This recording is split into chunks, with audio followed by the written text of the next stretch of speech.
Stop me when this gets a little too personal. Your life is consumed by instant gratification, but it's alright because everything in moderation, right? The only problem is whenever you get the motivation to do something with your life, you never stick with it long enough to see results. You self-diagnose as having ADHD because someone on TikTok said you do, disregarding the people who actually have ADHD. But in reality, you've tuned your brain to seek constant stimulation to the point that anything that requires patience seems boring and anything a little bit challenging seems impossible. You struggle with procrastination, addictions, and going to the gym consistently because your brain is wired that way. And this causes you conflicting thoughts because you want to be great, but you're making no progress. You try to convince yourself that you're content with how you are, but you know that's not true. Then you watch self-improvement YouTubers like me tell you about the marshmallow experiment for the 20th time. Then the cycle repeats. You are not the problem. The modern world is conspiring against you. It's depriving you of your ability to delay gratification. So yes, you are not the problem, but you are the solution. It's your responsibility to take back control of your life. This one is going to be a long one, but if you can delay gratification long enough to make it to the end, it just might change your life. My name is Abraham, and my mission, my current purpose in life is to help you gain focus in this world of distraction. So the last video, we talked about signs that you may need a dopamine detox. I highlighted 4 signs that you are probably overstimulated and you need a break. So just to quickly recap, those 4 signs were: number 1, if you have difficulty concentrating or you are easily distracted. Number 2, you are constantly seeking instant gratification, whether that's through social media, video games, junk food, whatever it may be, digital distraction or not. Number 3, feeling unmotivated or really bored easily, and that's specifically towards the things that used to bring you joy. Maybe you used to enjoy a certain type of activity in your pastime or certain hobby, and for some reason you just can't muster up the strength to do it anymore. You can't enjoy it in the same way that you used to before because it's not as stimulating as other activities. And the 4th reason you may need a dopamine detox is increased anxiety or stress. We can get stressed out and overwhelmed by consuming so much different information, especially on certain types of apps where we are constantly comparing ourselves with each other. Social media has brought us together in a way like never before, which is really good, but also really bad at the same time, because when we're constantly being exposed to so many different types of people who are doing better than us or worse than us, we tend to compare ourselves and we see ourselves in less, when in reality those are unrealistic standards. I could look at somebody like Iman Gadzi, for example, who's only a few years older than me, and I can compare myself to him and I'll feel like a loser, when in reality he's an exception. So that's just one of the many reasons why social media could give you anxiety or stress. And it's not just social media, it's just really, I think, not being aligned with who you are and not making progress to who you want to become. I think that is the reason why so many of us are stressed out nowadays, but that's just my hypothesis. But this video, I'm going to go into detail about what a dopamine detox is, how to prepare and execute a successful dopamine detox too. I've talked about doing a social media detox before, but I haven't gone too into detail about it, and I haven't really done it from the lens of dopamine detox as a whole. Before we do get into it, just a quick disclaimer: dopamine detox is scientifically inaccurate, the term at least. Dopamine is an important neurotransmitter, so we can't just detox from it. That's not really possible. I mean, it is possible, not naturally, but you wouldn't want to do it anyways. What I mean, and what we all mean by dopamine detox, is the conscious elimination of highly stimulating dopaminergic activities like social media, video games, and junk food. I don't think I really need to explain why they are highly stimulating. You can compare something like social media or video games to reading a book, and you can just make the comparison there. So that's what we mean by dopamine detox. Second disclaimer: anyone telling you that you can fix your life in 1, 2, or even 7 days is lying. You can absolutely begin with a 2 or 7 day detox, but maintaining the benefits will require constant effort. Think of, instead of getting rid of a bad habit, you replace the bad habit with something else, and we'll talk more about this later. But that's pretty much the idea. You don't defeat a bad habit right away because it is a habit. You spent time building it up. you have to replace that habit with something else in order to make up for that time, that extra time that you have. So now that we've gotten those out of the way, I want to go through a step-by-step guide to starting a dopamine detox. Step number 1 is to identify cheap, high dopamine activities. For the context of this video, let's just use the idea of high dopamine and low dopamine. High dopamine being cheap, instant gratification, low dopamine being delayed gratification, less stimulating activities.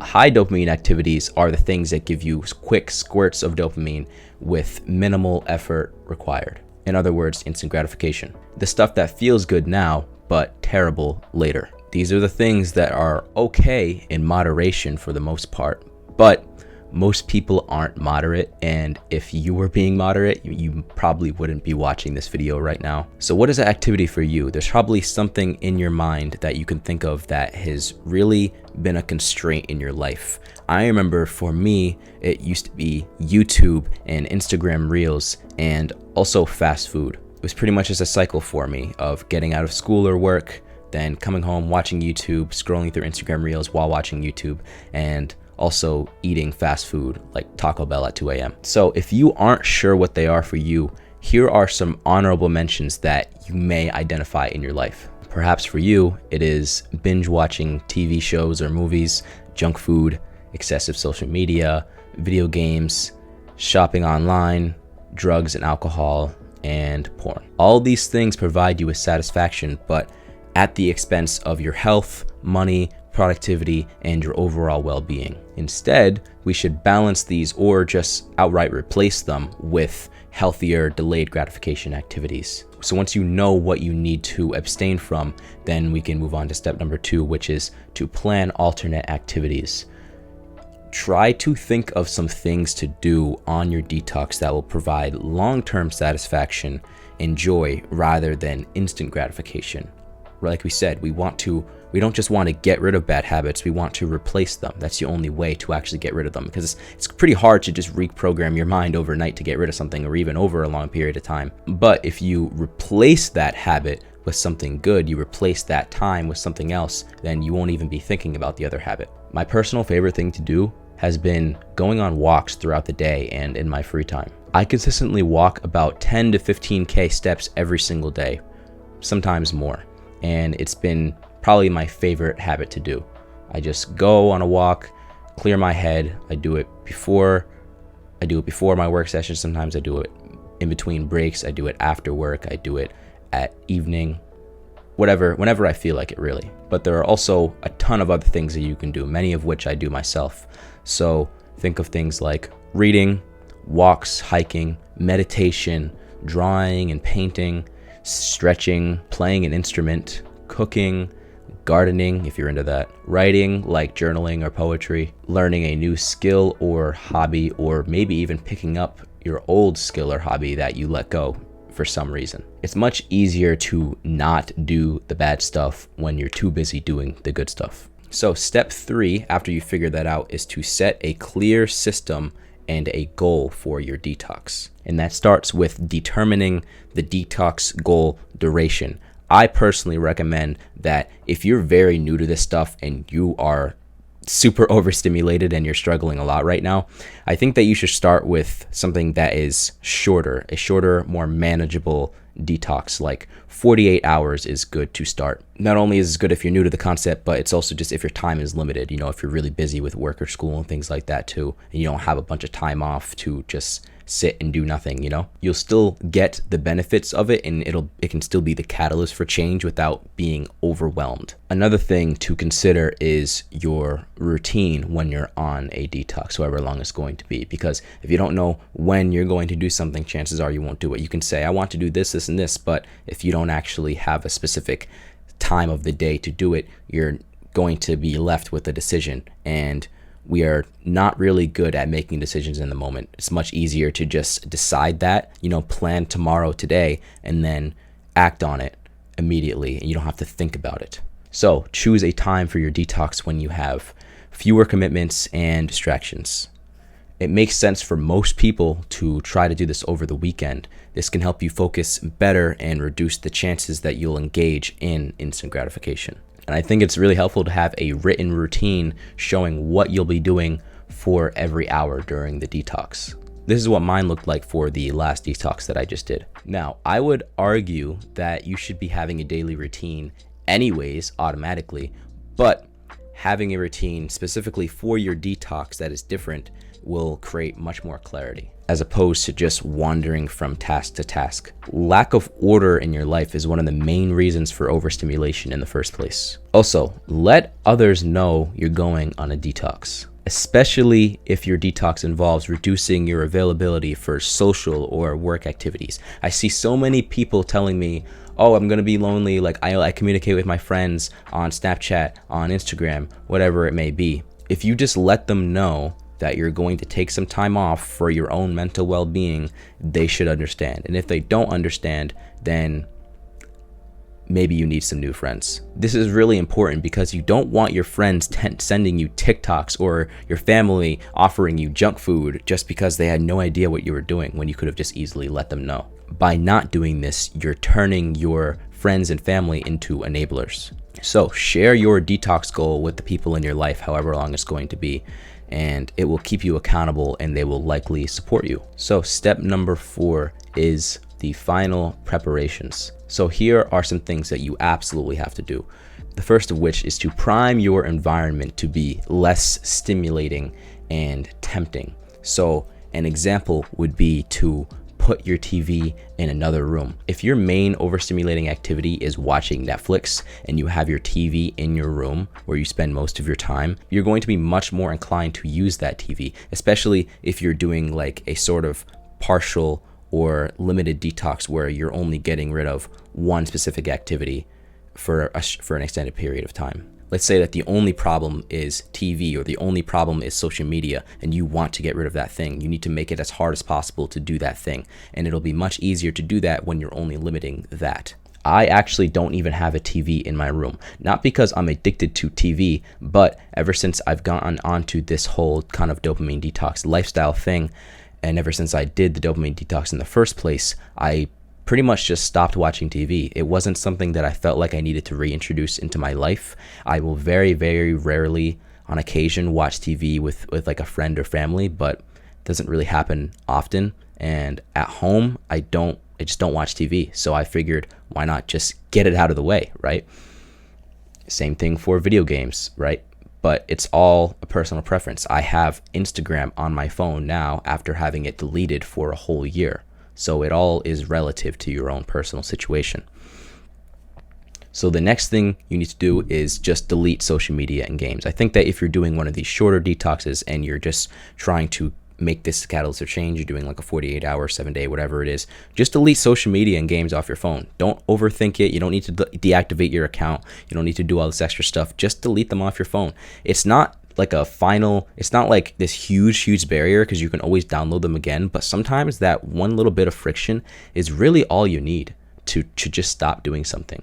Because I remember when I first started doing it, I had nothing on my phone, and I started to notice how many times habitually throughout the day I would just want to pick up my phone and just start using some random app like Instagram. But I would pick up my phone and realize that there was nothing on it, and then I would just put it back down. That was all I needed to stop wasting my time on my phone. So the next thing you want to do is turn off notifications, because even if you have deleted social media and apps on your phone, you still get notifications for other random things. Even now, occasionally I just get a random notification from some random app I didn't realize I had downloaded on my phone, and then I have to turn it off. So you don't want to be getting a bunch of notifications from messages.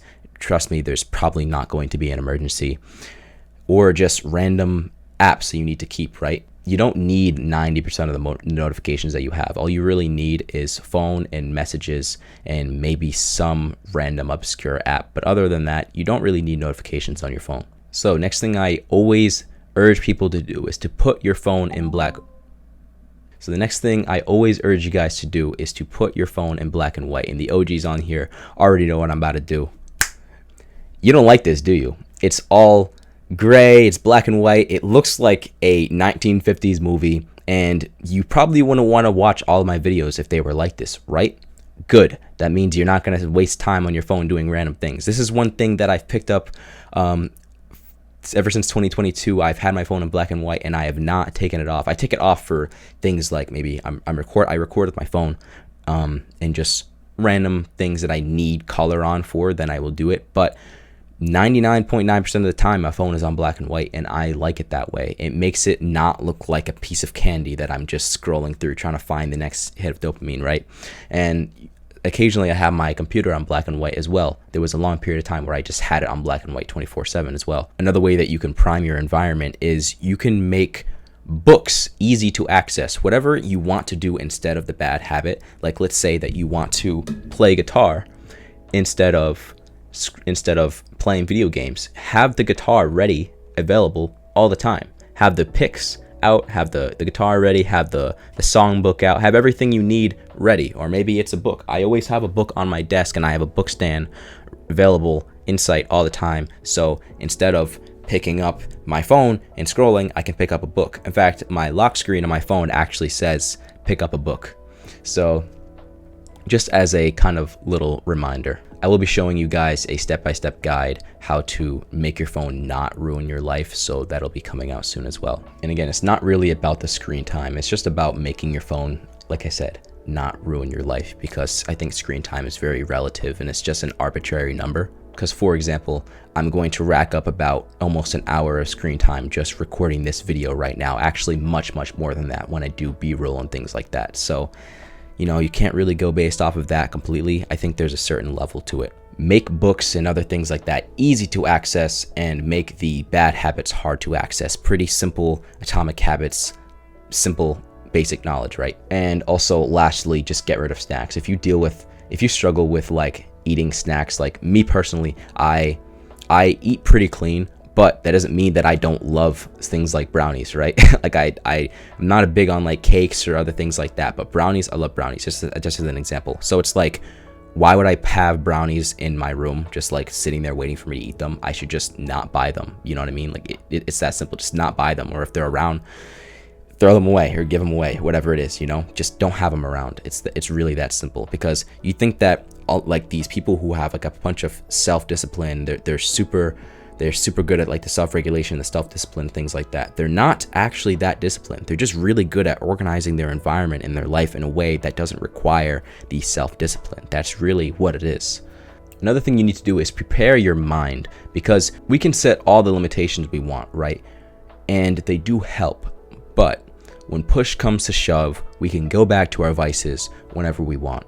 In order to resist temptations, you need to make a deliberate choice to take back control of your life from distraction, because distraction is the enemy. And you have to believe in yourself fully. Uncertainty is the gap that resistance squeezes through to ruin your progress. If you are not sure about yourself, about your ability to do this, to make a change, a positive change in your life, it's not going to happen, because you don't believe in yourself. I know that it sounds super tacky and it sounds like something straight off of an Instagram positivity page, but it really is such a profound statement to believe in yourself. Every single ancient scripture and every wise person has said this. Usually, I don't prescribe listening to what 99% of people say, but this is one of those exceptions. Listen to what 99% of people say and really take it to heart. Make the choice to change your life and really believe in yourself. Focus on the benefits and your reasons for your decision to actually go on a dopamine detox. This will increase your willpower and make the process just much more meaningful and easier when you really understand how it's going to benefit you. So step number 5 is to detox. So we've pretty much already covered everything you need to know for planning and executing a successful detox. All you really need to do from this point is start. And if there's anything that you feel like I may have missed in this video, then I urge you to go to the dopamine control playlist on my YouTube channel, and you will probably find what you're looking for in there. So step 6 of the dopamine detox is to reflect. Take some time during and after your detox to reflect on how you feel. Do you feel more focused? Are you enjoying activities that you previously overlooked? You want to gamify the positive effect that a dopamine detox has on your life, because when you do this, when you are aware of the benefits and you see it happening in real life and you can identify that, you're going to be a lot more inclined to make it stick for longer, right? This is the same way a habit tracker works, which if you want to learn how to do a habit tracker, I made a video about that a little while ago. The idea is when you see your progress, it's a visual cue that urges you to keep that streak going or to continue doing that. And it works the same way when you ask yourself these questions. If you genuinely feel more focused, note that down, celebrate that win. That's a good thing. For me, the more I disconnect from distractions and the internet as a whole, the more peace I personally feel, which is really contradicting because I am a full-time creator. I'm able to sit with myself and ruminate on the problems that I've been putting off dealing with. But I wouldn't have known that if I didn't do the detox and note that in the first place. Step 7, after your detox. So like I said, a dopamine detox should not be seen as a one-time fix, but part of a broader strategy. After your detox, however long it is, commit to staying focused on priorities and eliminating the most stimulating activities from your life. So if your worst distraction is Instagram, don't go back to it after 2 days. If you don't need it for work, then just try not to use it at all for a month. Then see if you even want to re-download it again. And the same goes for other vices. Don't binge on social media or Netflix the minute that you're done. That just pretty much defeats the whole purpose of doing it. The whole point is to build a healthy relationship with these things. I'm not an advocate for removing yourself from all these things forever. Even though I don't currently watch TV and I don't currently play video games and I don't do a lot of these things, that doesn't mean that I'm never going to do these things ever again. I just personally don't need them in my life at this current moment in time. That doesn't mean that I'm never going to do them again. It's just my personal choice to not do these things. Like I said, I have Instagram on my phone, but I don't watch TV. I eat really clean most of the time, but I still go and I like to have food with my friends every once in a while, right? Who doesn't? I think that part of taking back control over your life is taking back control over your ability to choose whether you want to do these things, not completely removing it from your life because you feel like it has control over you. Another little tip that people really liked inside of the last video I made about this topic, it was don't go into 2024 as a mindless consumer.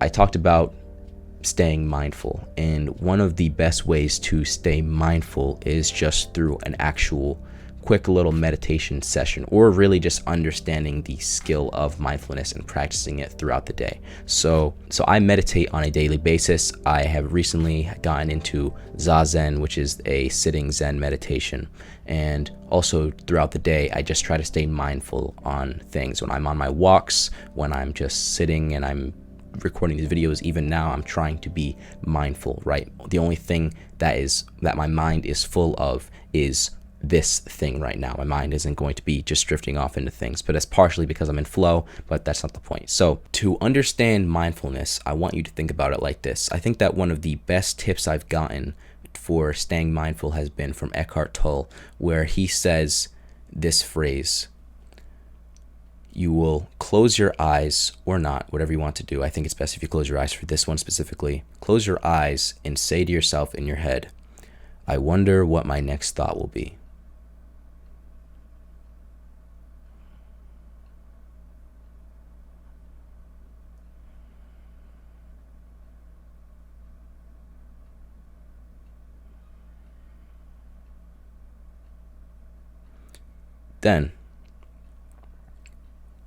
Then, once you have a thought, you might think about that thought for a moment or two, or maybe even a minute. You might get completely lost in that thought or not, right?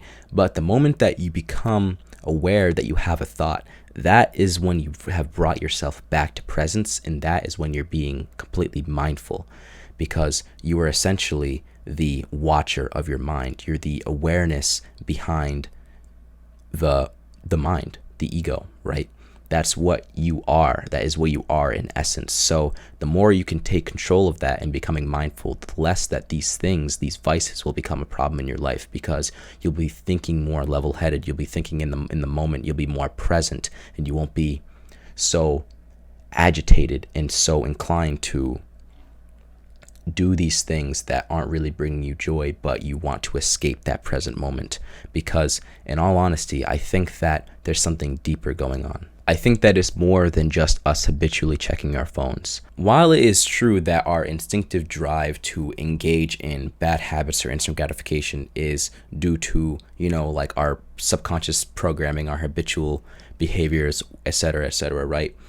I think that a large part of it is something deeper than that. I think that in my perception, it's clear that whenever we want to do something outside of the present moment, it's because of some sort of resistance, some form of non-acceptance to what is in that exact moment, whether that is through impatience or resentment or whatever the case may be.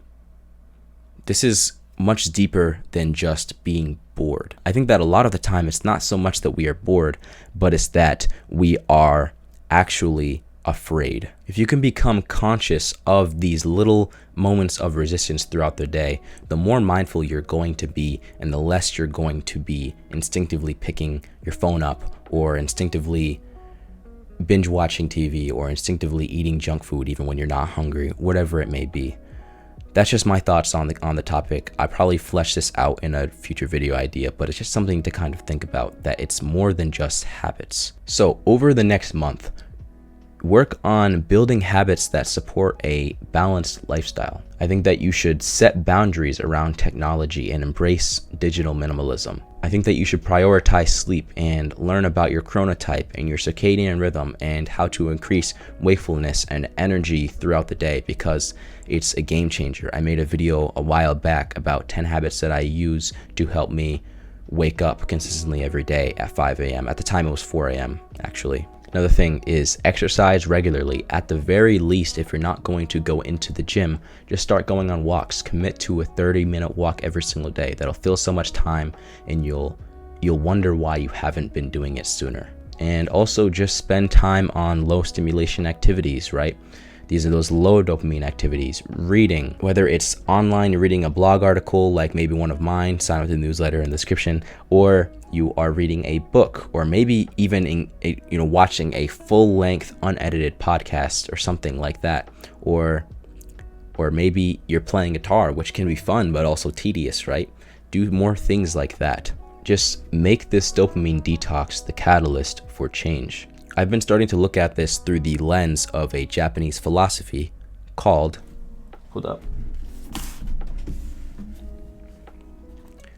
Kaizen. The Kaizen philosophy emphasizes continuous incremental improvement.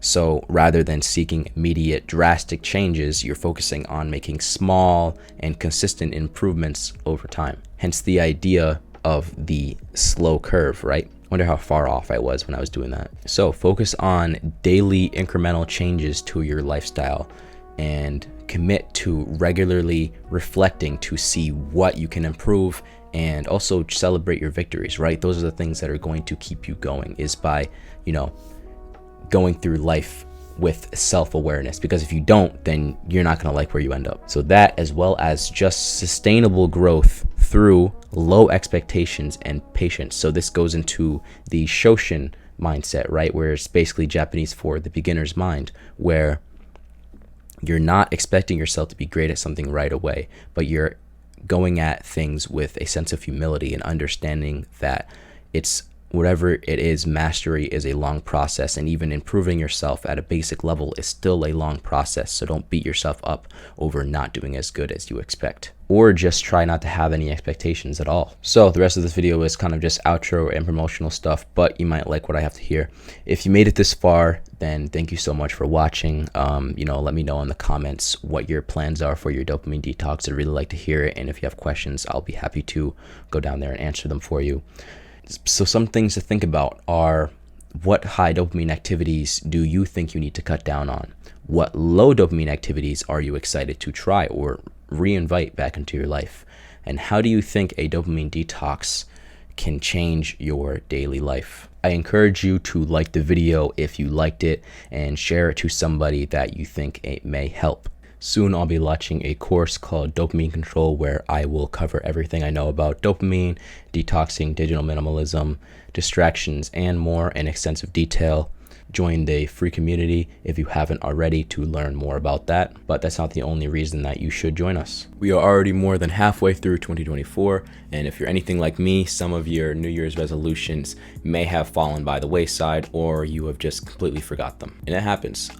Life gets busy, priorities shift, and our goals can get kind of pushed to the side. But it's not too late. I invite you to join us for a special weekend workshop hosted by me in my free community at Perception Alliance, hosted on June 29th. We will reflect on the year so far, discuss what went well, what didn't, and plan for the next quarter. It is a really good opportunity for students, creators, and anyone focused on productivity and self-development. And the workshop will be recorded, so if you can't attend live, then you can watch it there, again, completely for free. You have nothing to lose by showing up, and at the end, I'll also be announcing something even bigger than the workshop that will also be free. So you have that to look forward to as well. I will see you there.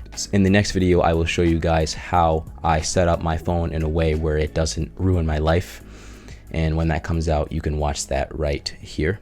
And also newsletter, free community, and courses in the description. Thank you for watching and for all of the support. It has officially been a year since I uploaded my first video on this channel, so we have come a long way. I graduated high school in 2022, June 10th. June 10th, 2023, I uploaded my first video on this channel. You can go down and see that. And June 10th, 2024, which is around the time that I'm recording this, I have about 110,000 subscribers on this channel and a few thousand on the second channel as well. So my deepest gratitude to all of you. Thank you so much for being here. You have changed my life, and this has been really just a dream come true. Honestly, I've been wanting to be a YouTuber since I was 11 years old, and I had an old channel back in 2017. So yeah, we've just come a really long way since the start back in 2017. So yeah, I just wanted to express my gratitude to you guys, since it has been a full year since I started the channel, and my life has changed significantly since then, for the better, sometimes the worse, right? But that's life. So thank you. That is all for today. And remember, purpose is your priority and distraction is your enemy. And I will see you in the next video.